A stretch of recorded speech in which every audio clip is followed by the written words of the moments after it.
So, hello and welcome everyone to another session of the Art of Meditation Global Summit. I'm Jill Amadio, and I'm pleased to be your host for today's session. Today's summit theme is Abrahamic meditation traditions, and we're in conversation today with Rabbi Dorothy Richman. Welcome, Rabbi. Thank you. Yeah, we're really delighted to have you here, and I'm excited to be in this conversation and explore some of the wisdom that you have to share today. So, thanks for being with us. It's a pleasure. Very much looking forward to this conversation. Right, me too. And I know our listeners will be too. So I'm going to begin by reading your bio just as a way of introduction, a minor bio, and then we'll jump in. Is that Sounds sound great. good? Great. Okay.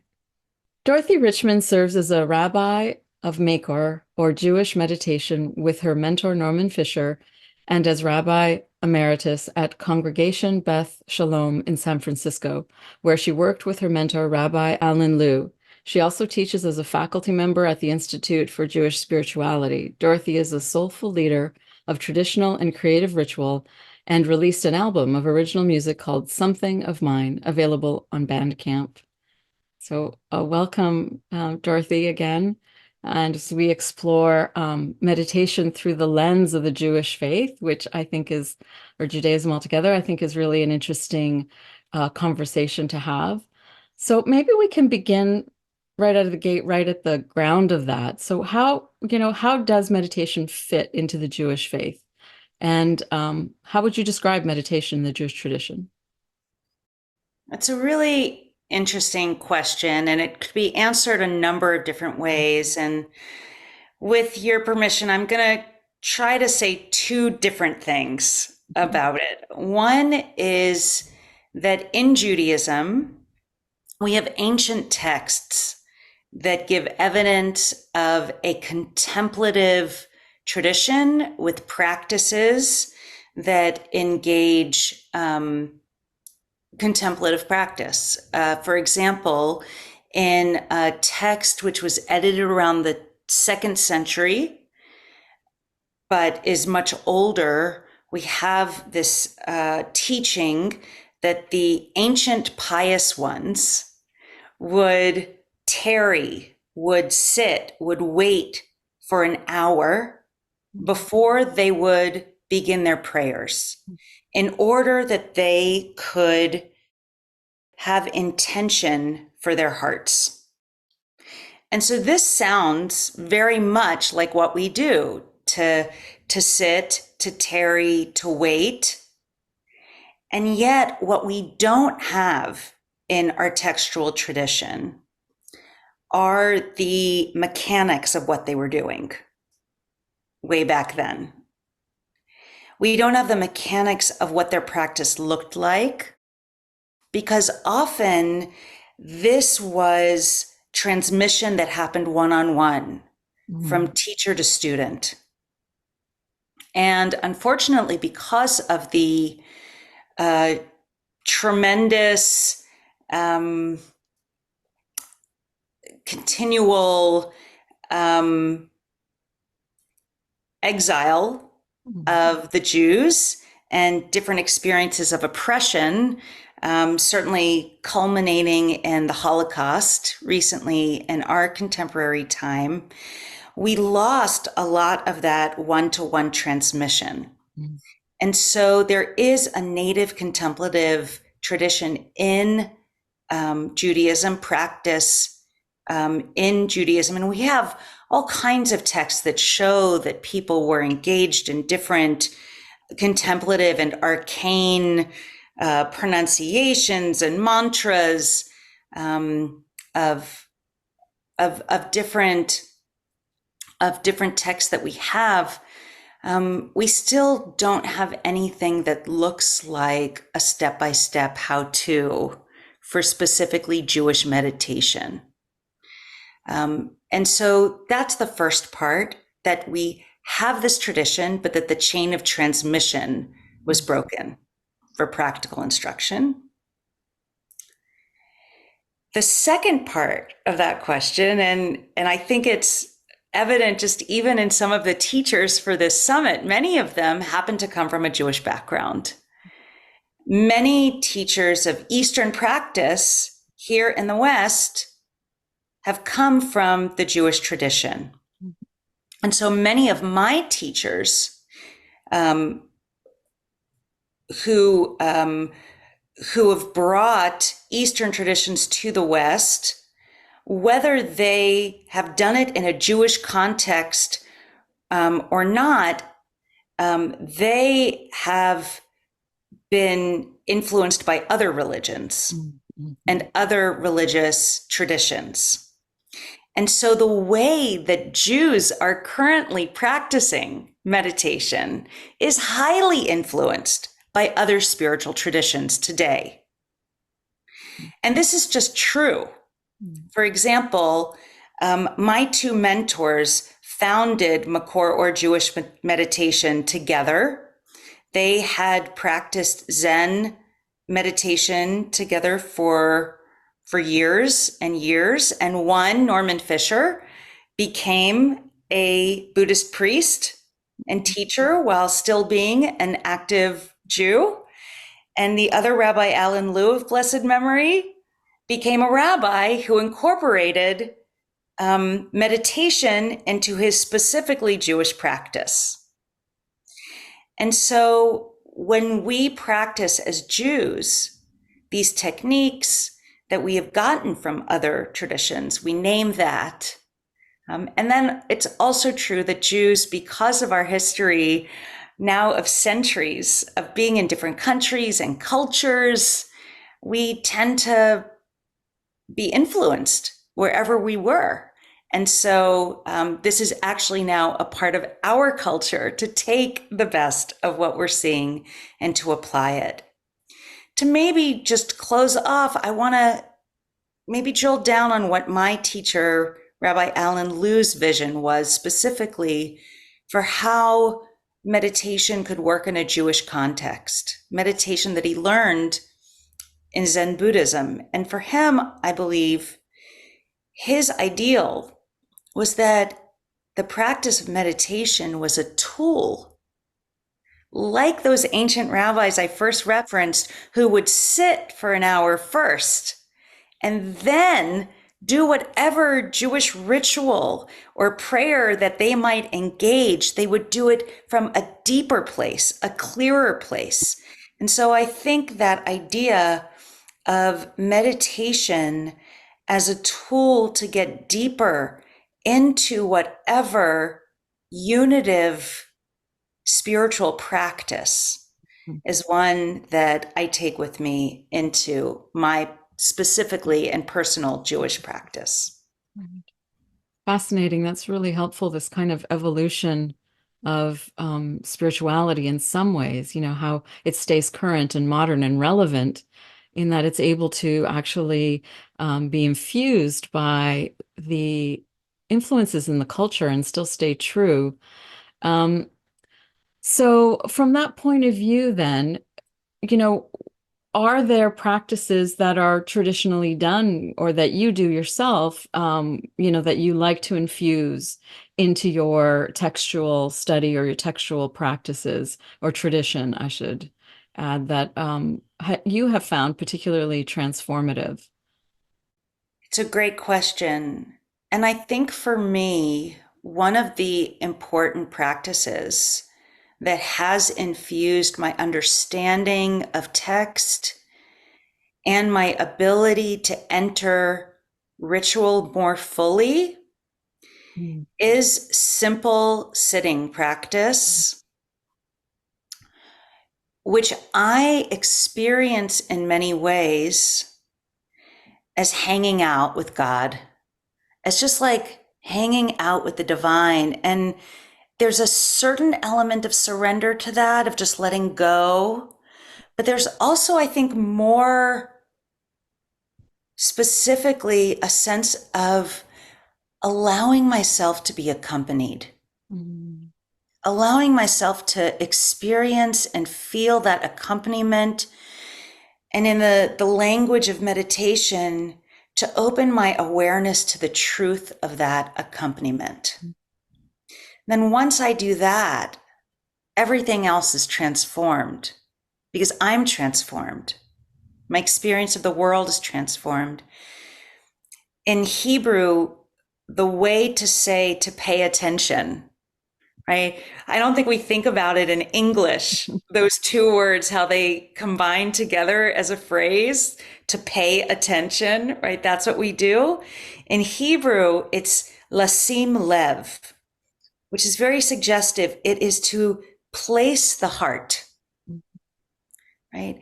And so if I'm thinking of my practice as placing my heart, there's all that metaphorical understanding of what the heart is, of the heart of the matter, with my whole heart, but what do we really mean by the heart? And so what I think is happening, really even biologically, is that the heart is a muscle. And the heart, what is it pumping as a muscle? It's pumping air and breath through our body. And in the Jewish tradition and in some other Abrahamic traditions, there's a teaching in Genesis, right, in the Torah, right in the second chapter, that God breathes life into the human. That's how we get our start as living beings. And it's the breathing of life. The word is the same word in Hebrew, or very similar, breath and soul. And so if that breath that I'm focusing on in my meditation is truly from my heart center, actually being pumped through my body in that moment, essentially what's happening when I'm sitting is that I am opening my awareness to the truth that not just back in ancient times, but right now, through the gift of my soul breath, I am receiving the divine, and it is moving dynamically through my body. And so that is transformative for me. Intellectually, yes, that's kind of how I've integrated my understanding of the text and my experience. But honestly, when I just sit and I focus on my breath, it's transformative. Mm-hmm. And I think that's one way of describing one angle of that transformation. Yeah. It brings to mind, a lot of things. It brings to mind one of the things is, and I believe, I hope I'm describing this accurately, Jack Kornfield said that, mindfulness really could be called heartfulness. So you're really describing that sense of placing our heart instead of just, some kind of cold paying attention.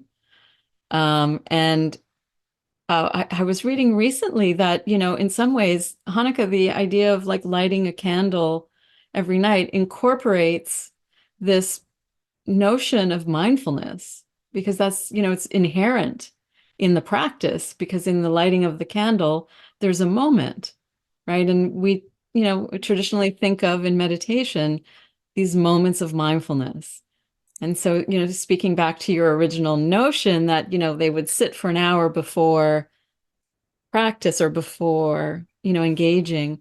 It's just, it seems like that candle, I don't know if you would agree, but seems like to really hold that mindfulness approach. It's fascinating. Thank you for bringing that up.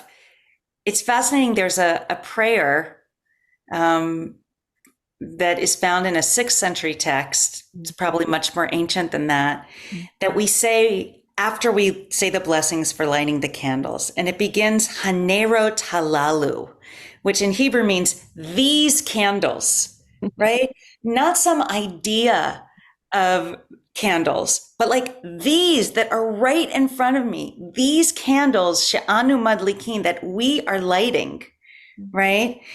And it goes on to say that they are holy and that we do not have the authority to use them for anything else. We can't read by them. We can't multitask by them. We can't use their light because they're holy. And so what are we supposed to do? This prayer says, Ele lirotam bilvad. Rather, we're only supposed to look at them. Mm. And what is that if not a mindfulness practice? To be told this moment in an embodied way is present. Look at it. Be with it. Have curiosity. Have you ever actually looked at a candle? It's got so much going on. We have ancient mystical texts all about all the different colors in the candle. It's dynamic. And so all of that, I think, is happening in the lighting of the candles. And yes, I definitely experience that ritual in that way as a call to awareness, to presence, and to seeing what's right there as it is. It's beautiful. Yeah, inspiring. So it's really this experience of incorporating, this awareness and mindfulness and presence within these, without a formal, I mean, it's formal, but you're not calling it practice in a way, but that's exactly what's happening. Yeah, it's very fascinating. So, okay, so along that line, while we're kind of deconstructing meditation, you've talked about meditation as an act of trust and an act of presence. So, you mentioned presence already.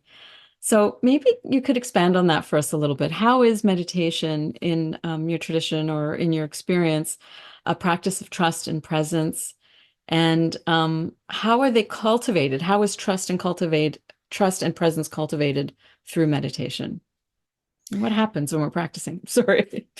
A really beautiful question. And I'm going to two things because I think trust and presence are really different things. So I'm going to try to maybe relate to both. So presence is central, right? It's essential in any spiritual tradition, right? That idea of cultivating nowness, being with what is as it is in the ever-changing dynamic moment. And we have textually this wonderful tradition of when God speaks to the ancestors in the Torah, often when God calls them by name, Abraham, Abraham, Moses, Moses, the answer that you're supposed to give is one word in Hebrew, hineni. And hineni in Hebrew is actually three words in English, here I am, right? When you're called, you answer just with, here I am, present, ready for anything, right? Here, and I think that is one way of describing what meditation is hineni practice. Here I am to this moment. Here I am to the next moment. And I've even made like a little chant that I do sometimes when I begin, especially in a group, because it's lovely to have call and response, or I just sing, hineni, hineni, hineni, here I am, just as a grounding. And for me, again, once you're present, the truth of whatever is there is the experience, not what I'm hoping for, not what happened that I'm ruminating over, ideally, right? Those are the things that happen, but we bring ourselves back to the present moment. And when I'm in the truth of the present moment, that's actually a wonderful playground for building trust. And I do it personally through often starting with the breath. The breath is a wonderful anchor for me personally. And if I can place my attention, place my heart on my breath, and notice the truth of it. Notice the quality of it, the depth of it, where it is in my body. Once I experience that for a little bit, I can open up to some curiosity about it. Mm. And I can ask myself, after this exhale, will another inhale come? And then will the exhale come? And then will the inhale come? And I can not assume it, but actually follow it with curiosity and notice the trustworthiness of my breath, the trustworthiness of that process. I can even sometimes say to myself, there's a piece of Psalm 27, Bizot ani boteach, in this I trust, this, right? In this breath, I can trust, right? In this moment, but can I trust in the next one? And open it up. And as my experience grows around the truth of the fact that up till now, as a living person, my breath has come, I have been able to cultivate trust. And then tying that in again to the textual tradition and knowing that that breath is also the soul and a divine gift, it also allows me to see, and not just see, but experience in my body in an embodied way, the trustworthiness of the divine. Mm-hmm. Not in a way that I have to take it on faith by anyone telling me, including a text. It's a way I can experience it myself, and I can test it in my own body and in my own experience. Bezot ani boteach or botachat, in this I can trust. Well, that's beautiful. I mean, that's a really direct way into developing trust in the divine through using your own self as witness to the experience, so that it's not an external, confirmation, or it's not an external directive, that really speaks to that kind of birth. So that's very beautiful. Thank you for sharing that. And I wonder if we could go a little further even with that, because I know you've talked about accessing seen and unseen worlds. You've spoken about this quality as a gift, that there's both unseen and seen aspects. So maybe, you could describe these unseen and seen gifts for us a little bit, and how we might access them through meditation. You're giving us a flavor of that, especially, in your music. There's a real kind of sense of already transcending what we concept, and how might this help deepen us? Thank you for the question. As we're talking, I'm really realizing that all these ancient texts that are so important to me, they are my way of talking about the embodied experience, which is really where the transformation happens. And then another transformation happens when I can understand that unnameable, impossible to touch experience, right? And so for me, that's really what my Judaism helps me do, is to translate that experience. So I want to maybe bring a text or two that really speaks to that deeply for me. One comes from the 11th century, from Al-Andalus, Muslim Spain, and from a teacher named Bachya ibn Pekuda. He wrote a work called Duties of the Heart. And in it, in the introduction, he says this: a person is made from a soul and a body, and both are from the goodness of the Creator towards us. One is seen and the other is not seen. And we are obligated to serve the Creator with revealed service and hidden service. The revealed are the obligations of the limbs, things like prayer and fasting. But the hidden are the duties of the heart, and they are to unite God in our hearts and to have faith in the divine and the divine teaching. And so I think he lays this out super clearly. He's like, look, we're physical and we're spiritual. And I don't actually feel like it's truly a binary. I think that there's no physical without spiritual, there's no spiritual without physical, but it's just our way of talking about these aspects of experience, but they're not truly separate. And so the way that we practice physically is going to look one way, and that's going to be through action, through, I can't help talking with my hands, but through using these things, right? From using this body to do things. But the other thing, which is also an embodied practice, focuses on the spirit. And that is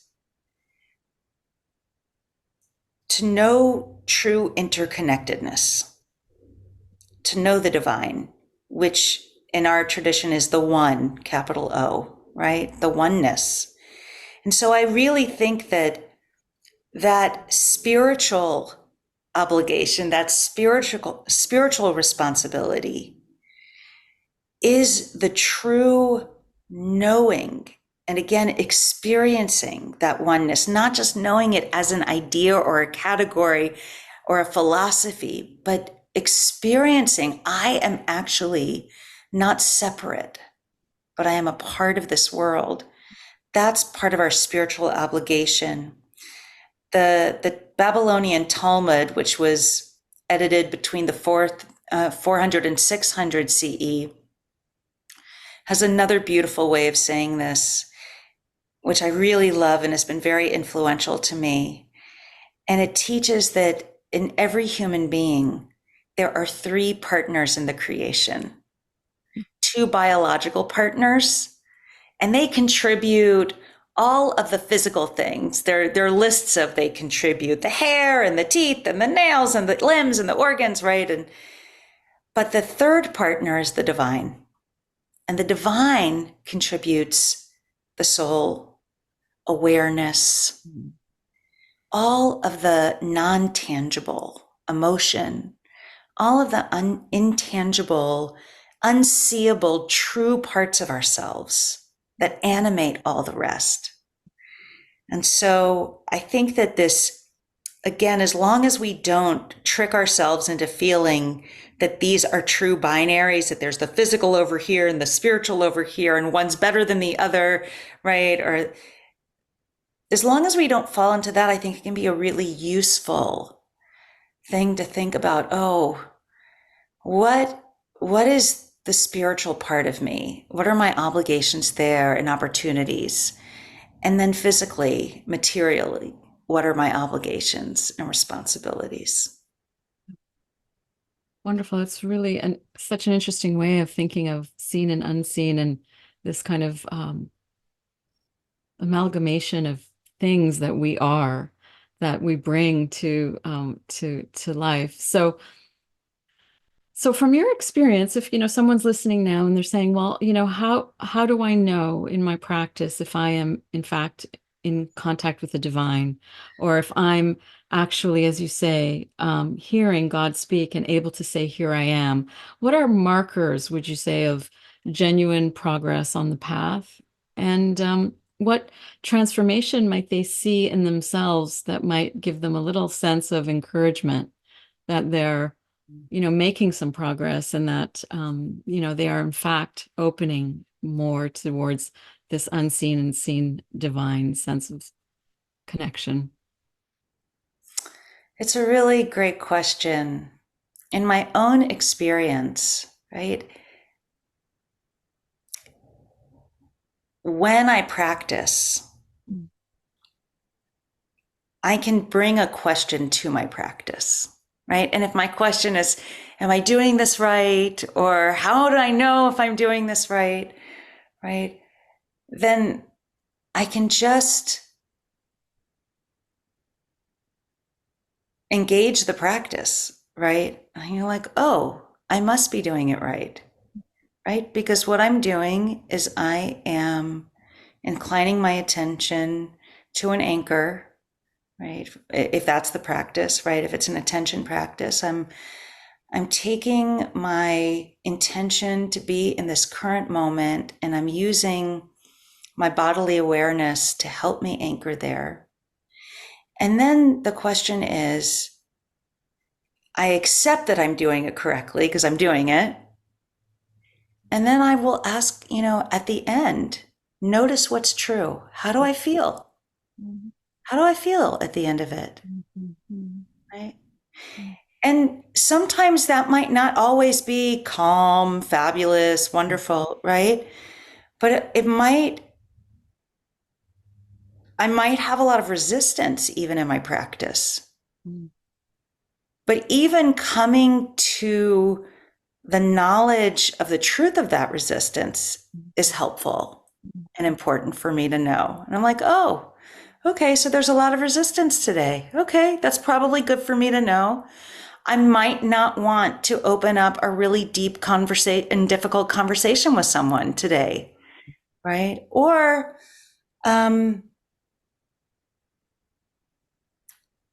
if my practice just I feel lighter afterwards, then that might just be great. And again, my language of accompaniment with the divine is a translation, an imperfect translation of my own experience and from my spiritual tradition.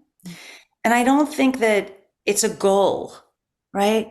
I think that that the beauty for me of practice is that in many ways I let go of my goals. And I just really what I want to say is that the trust in the practice itself is the answer.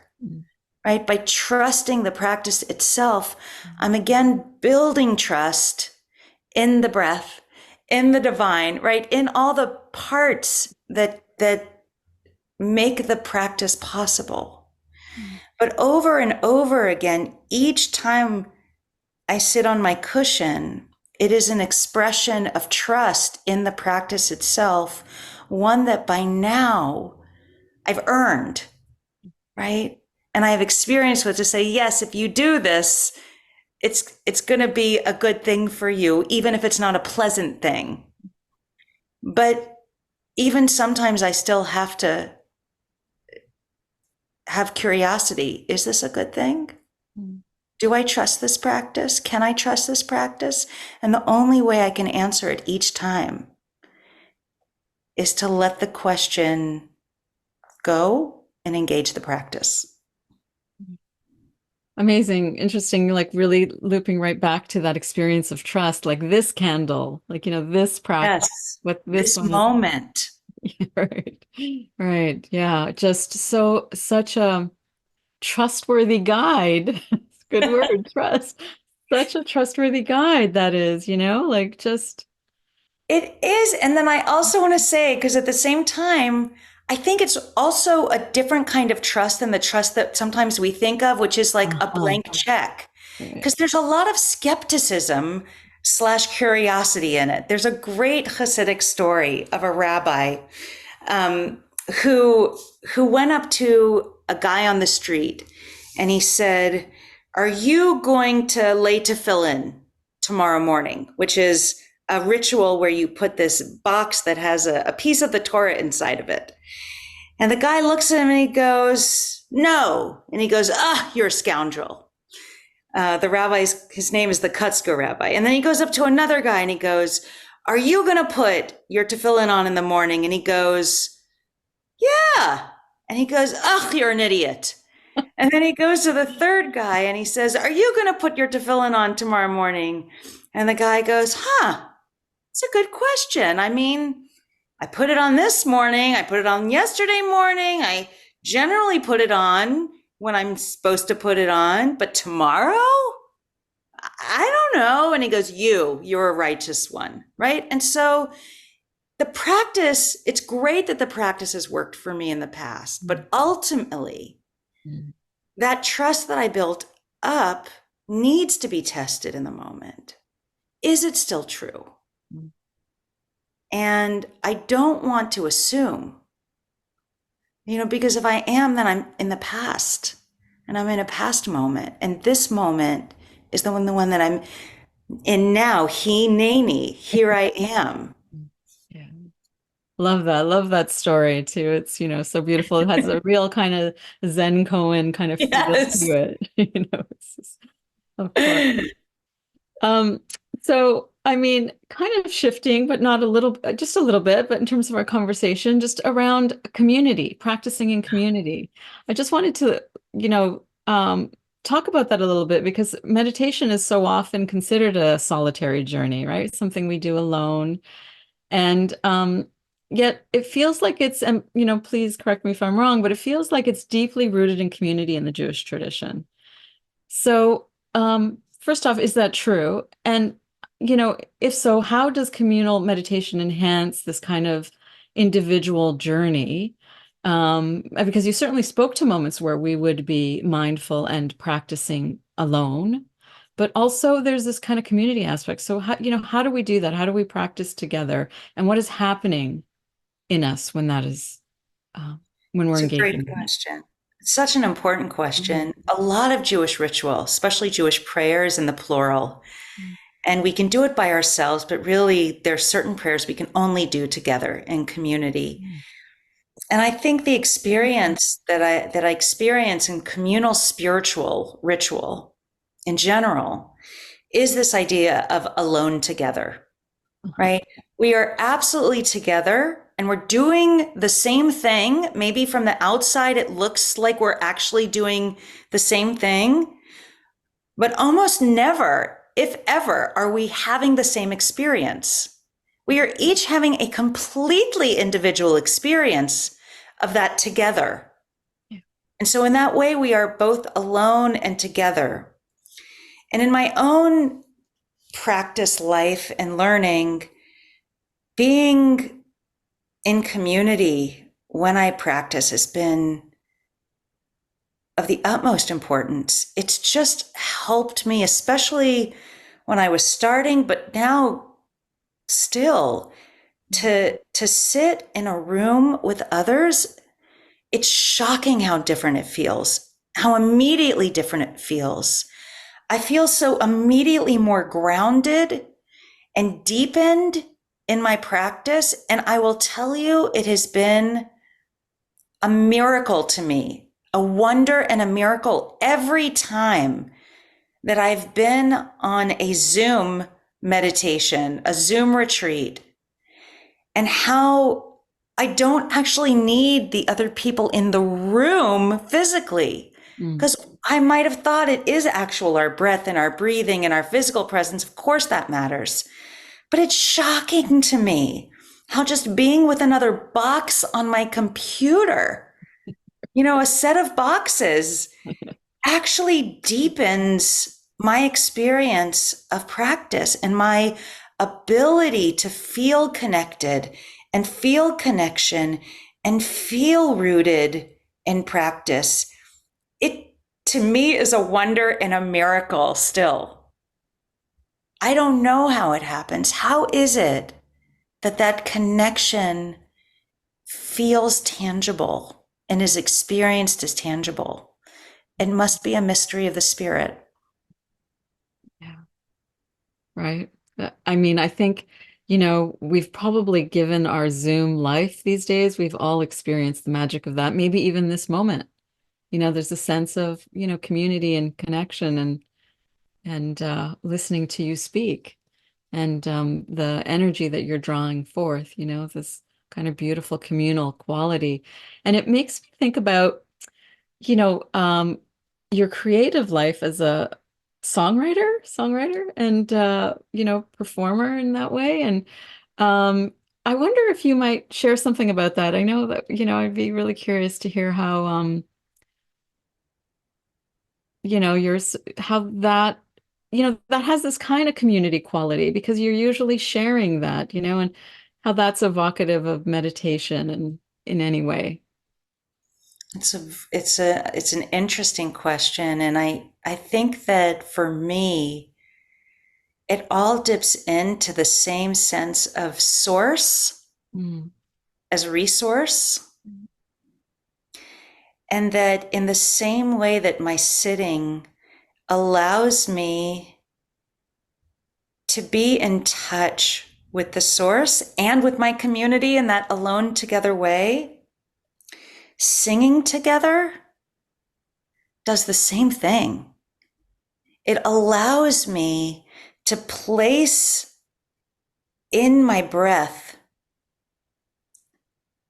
emotion, intention, desire, yearning, joy, gratitude, all of these things. It allows me to express them. And when we do that together, I mean, that's really the magic. Communal silence, the thickness of it, and communal song, the thickness of it. And one thing I've learned, I once had the really amazing opportunity to do a whole retreat that was moving between song and silence, Mm-hmm. intentional song and intentional silence.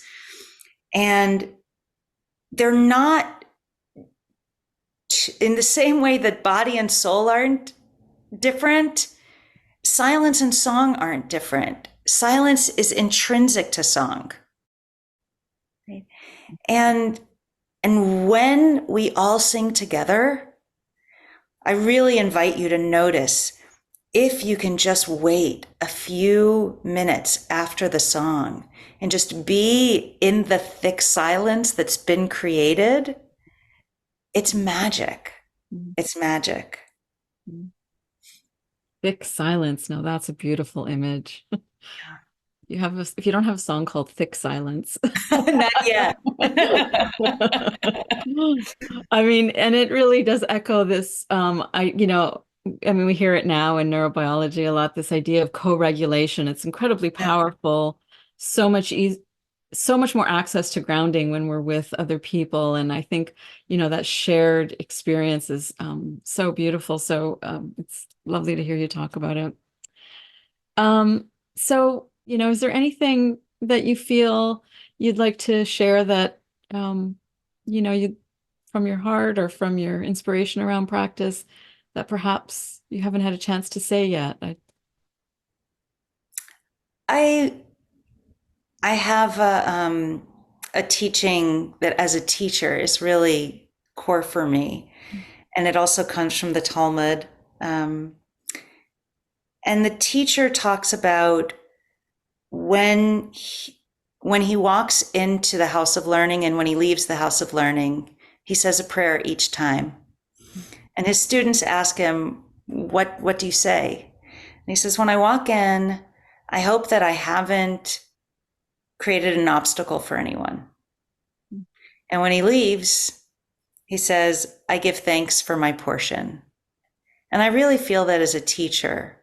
And since this is a summit where people are coming from all different places for all different purposes, I really hope that nothing I said was an obstacle to anyone, caused suffering or difficulty for anyone. And I apologize if it did. It wasn't my intention, and I'm sorry for the impact if anything fell short in that way. And I also really enjoyed this conversation, and I feel very blessed and honored to be part of a summit with many of my teachers who've helped me to become someone who benefits from practice.